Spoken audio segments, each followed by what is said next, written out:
জেলা স্কুলের সাবেক শিক্ষক গণপতি চক্রবর্তী স্যারের স্ত্রী, স্যারের মেয়ে, 12 বছর বয়সী নিষ্পাপ শিশু প্রিয়ম, এই 4 জনের একটা নির্মম হত্যাকাণ্ড।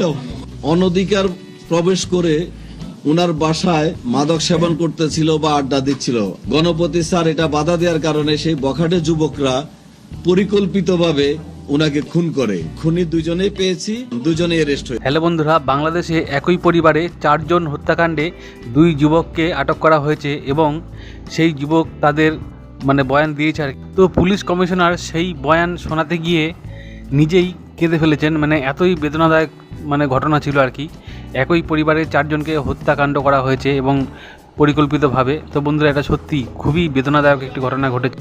তো বন্ধুরা, 2 জন বখাটে ছেলে মিলে দেখুন একটি পরিবারকে হত্যা করে দিল। বন্ধুরা, শোনা যাচ্ছে এরা 2 ভাই ছিল আর কি। তো বাড়ির মালিকের অনুমতি ছাড়া তারা ছাদে প্রবেশ করে এবং সেখানে মধ্য